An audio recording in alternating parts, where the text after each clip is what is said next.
Hey, what's up you guys? This is Perry the Entertainer here, back again for another video, and in this video I'm going to be giving you guys my 2012 TNA Slammiversary X. Whew, another mouthful there. No, I'm going to give you the pay-per-view results and my opinions on everything that during the match. I just want to point out, fun fact here, today marks the 15-year anniversary of the 1997 NBA Finals, the one where the Chicago Bulls took on the Utah Jazz. We had the infamous flu game where Jordan scored 38 points, but, you know, they're just a little fun facts right there. Today's the 15-year anniversary. But anyway, let's move on to the show, which was last night. Obviously, as you guys can, you know what, let's see. Obviously, as you guys can see there, it's bright as hell outside. So, anyway, I'm going to be giving you guys the results and my opinions on everything. Sorry, the webcam got screwed up there. But anyway, so Hogan came out there first and basically said that, no, we're going to thank you guys for making it a momentous 10 years, and we're going to go another 10 years, and blah, blah, blah, and all this bull crap. It was so boring, but whatever. Then he announces that the next match, the first match on the card, Austin Aries versus Samoa Joe, that's going to be for the X Division Championship. And I think that added on stipulation, really added on to the match. This crowd, by the way, oh my god, this crowd was very into this match. Well, the crowd was very into the show, period. So, you know, let's see what else. So let's move on with the actual match itself. Samoa Joe versus Austin Aries. This match was very, very good. Definitely a great opener to the show. There were a few sloppy moments, I will admit, but you know, they definitely, you know, brought it up, and you know, they were hard to actually see, if you know what I mean. You know, it was a little harder to see on the with the whole sloppiness of the match, but it wasn't that bad. The ending came where Joe went for a muscle buster.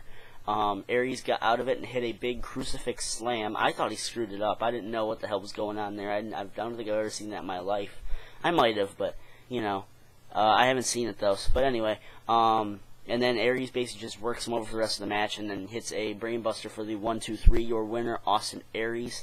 Shocker at all? Not really, but it's okay. I got that one right, and I kind of thought so. Austin Aries really does. He's getting pushed, but it's just, I don't know. I think he's ready. He could be ready for the main event, even though, you know, he's an X Division wrestler, I think. But anyway, let's move on to the next match of the night. Kid Cash versus Hernandez. Didn't really exactly know why this match was on the card, but whatever. It was an okay match. I'm not going to say it was the worst match I've seen, but it was definitely a very good. My mic almost fell there. No, this match wasn't that bad, and you know, Hernandez was really he was the fan favorite of this match. Obviously because they are in his home state of Texas, and the crowd, just again, I have to keep mentioning this crowd. This crowd was so into this match, this entire show, except for the main event. And then there was one match in the middle. That this crowd literally erupted on. I mean, oh my god, there were chants here and there everywhere. I thought that place was gonna erupt, but that's fine. The ending came where basically Hernandez hits a big top. He went for the border toss. Cash then countered it into a hurricanrana from the top rope, but then basically Hernandez just pushes him down and then hits a big top rope splash to end the match. 1-2-3. Your winner, Hernandez. Not that good of a match. There was no real point of it. There was one point in the match where Hernandez went to do a vaulting press, I guess you guys could, I don't know, you know when Sheamus does his thing, he throws himself over the top rope. Well, Hernandez did that, and he hit Cash, and Cash gets right back up like nothing happened. He's like, oh yeah, I'm supposed to be down, and then Cash got right back down. It's like, whatever, I'm not even going to mention anything else about that match. Your next match, Robbie E versus Rob Terry. No, he's not Robbie T, he's Rob Terry versus Garrett Bischoff and Devon. Okay match here. We get the distraction, well, not a distraction really, but we get the appearance of Madison Rayne during the match. It was okay. We all know she's probably there for Garrett, and Garrett's probably going to turn or something like that. I can see it happening, but it's okay. your winner is actually surprisingly Devon and Garrett Bischoff. I wasn't actually expecting these guys to win the match, and I was expecting to see Madison Rayne show up who she likes in this match, and obviously, I'm pretty sure it's obvious that it's going to be for Garrett. She obviously likes Garrett, and blah blah blah. No one really cares. Devon and Garrett won the match, and literally I didn't expect it, actually. You guys watched my prediction video, which, by the way, will be right here, in case you guys missed it. But anyway, next match in the card was the triple threat match to determine the #1 contender for the TNA World title on this Thursday's Impact. Mr. Anderson, Jeff Hardy, and RVD. This match was very short, I think. I mean, I'm reading, the review and everything right here, but this match was really, really, really short. I mean, it wasn't short, like a minute, but, I just didn't feel it. It really, I really didn't feel it. There was one point in the match where Anderson went to get a backslide pin on RVD, and Jeff Hardy gets in the ring, and he grabbed RVD's legs and did a split-legged, split leg, roll up like how we used to do it. It's in the video games and stuff too. When he, it was funny. It was pretty funny. But it was a pretty good moment there. They went for a Tower of Pain. If you guys don't know that, it's when Superstar on the top rope. Then they go for a suplex, but there's another guy under there, and he hits like a power bomb or something like that. There was gonna be one, but then Anderson fought out of it. And your winner, surprisingly, is Mr. Anderson. Mr. Anderson gets the win here and gets a #1 contenders match, or he gets a world title match, my bad, on Impact this Thursday. And was I shocked? Actually, I was, because I was actually hands down thinking Jeff Hardy was going to win this match.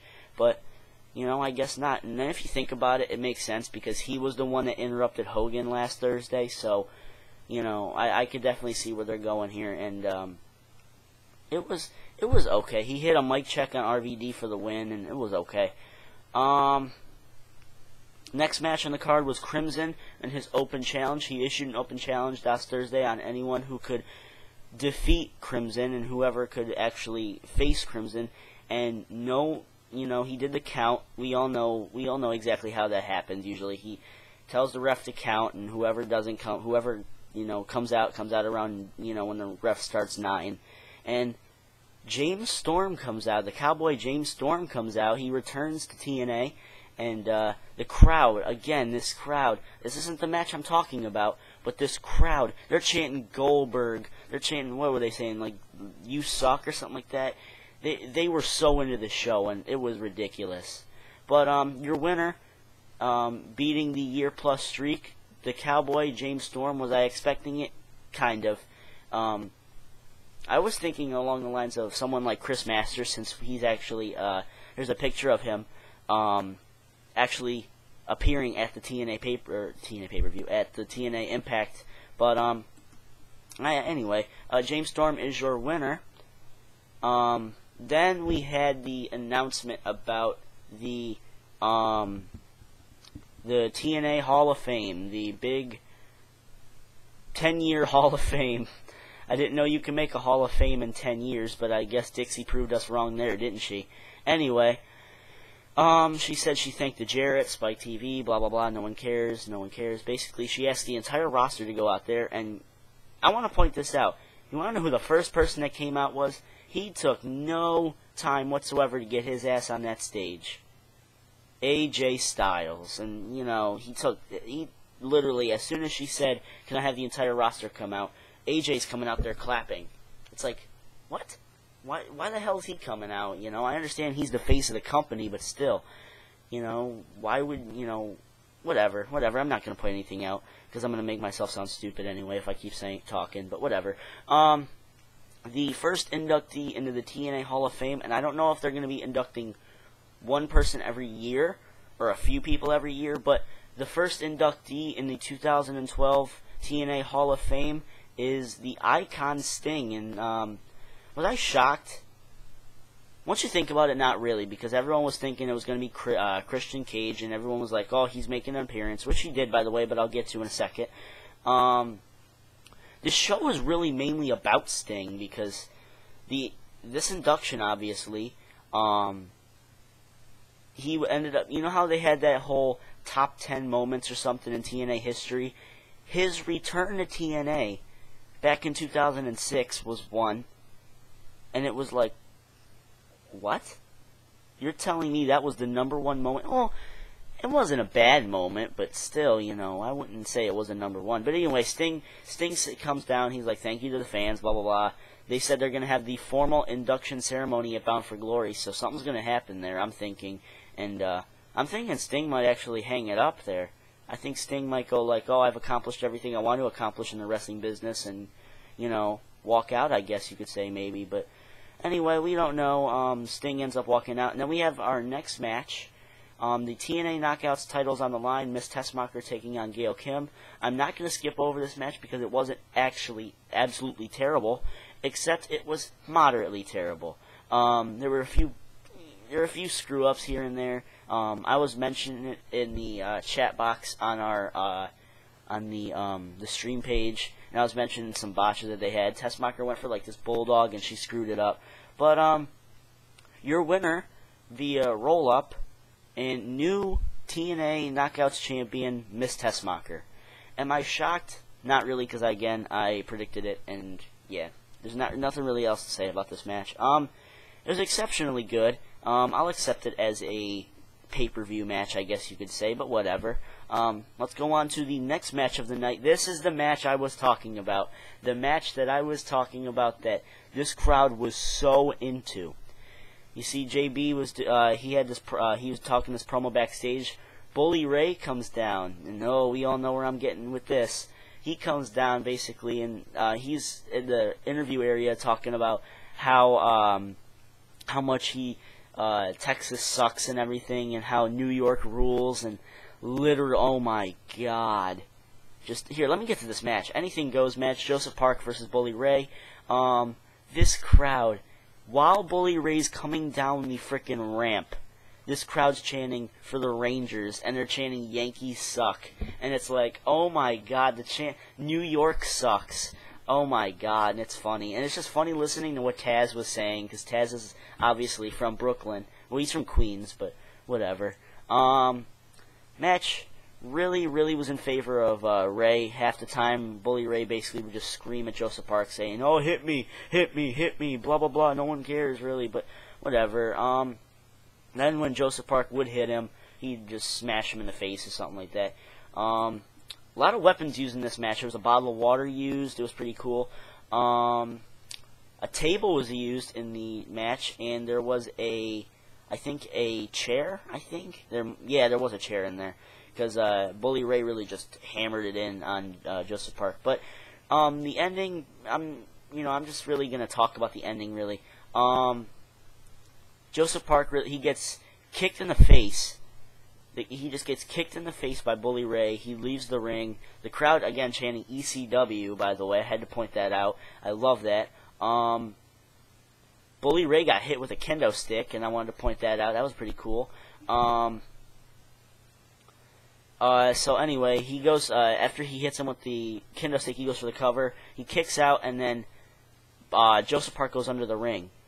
And Bully Ray's getting up slowly. He's like, oh, what's going on? And then Abyss comes out under the ring and chokeslams Bully Ray through the table. Then he goes back under the ring.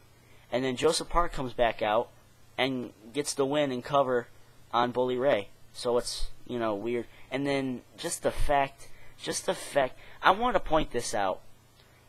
If you're going to use a fake person to act like one of your real superstars, make sure that the move actually looks real. Because when he put his hand on Bully Ray's throat for that choke slam, that looked absolutely terrible. He literally looked like, that's how bad it looked. Like literally, it looked like Bully Ray had to jump like 50 feet to get into that frickin' chokeslam position. And we ended up finding out it's this graduate of Team 3D, so obviously Bully Ray's got some experience with that. It was an okay match.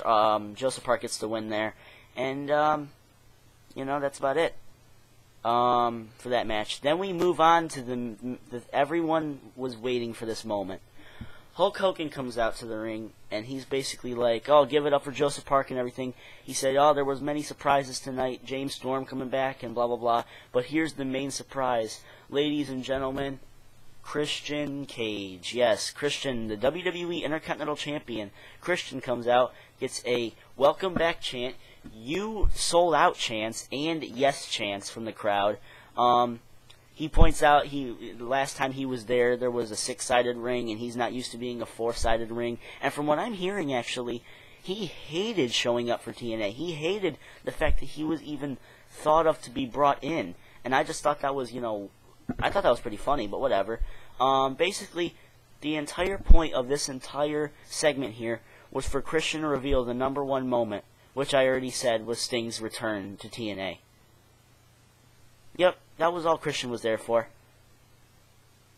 You could have at least had him be like the special ring announcer or something for the main event, or something like that, but whatever. I'm not going to point anything out there. The next match on the card, the match of the night. The TNA Tag Team titles were on the line. Kurt Angle and AJ Styles versus Kazarian and Daniels. What a match. Literally, what a frickin' match. What a match. I mean, I really got the end of it, which was really... I hated it. I hated the fact that I only saw the end of it because I was getting my food, which, by the way, was delicious. When I came in, I saw Angle had Kazarian in the ankle lock, and Kazarian was tapping out like a little baby, and it's like... What? Why? What was the point of giving Daniels and Kazarian the titles then, if you're just going to throw it back on AJ and Kurt Angle? What was the point in that? I mean, I understand probably getting it off of Samoa Joe to make him look like more of a, singles wrestler, but what about Magnus? Is anyone really, sufficient on Brutus Magnus? What's he doing right now? But whatever. This was a great match. There was one point in the match that I saw where AJ actually, both Daniels and Kazarian were on the outside of the ring, and AJ does this freaking shooting star press, like he springboard. It was so cool. It was so cool seeing that. And anyway, like I said already, your winners AJ Styles and I'm gonna say Kazarian, AJ Styles and Kurt Angle. Shocked? Yes, I am, because I didn't expect them winning. Then we moved on to the match that fucked everything up. The TNA World Heavyweight Title match, Sting versus Bobby Roode. Yes, everyone's, Hall of Famer, blah, blah, blah. Bobby Roode comes out with a robe like he used to back in his 2007 days before, Beer Money. It was pretty cool. This entire match, the reason why I say that I hated this match is because of the fact that Bobby Roode was running away from Sting at every given cost. Yep. The half this match was Bobby Roode running away from Sting. That was half this match. Seriously. And then, he was getting used, Sting was getting "You Still Got It" chants. Sting hits a Stinger splash on the barricades and stuff with Bobby Roode out there.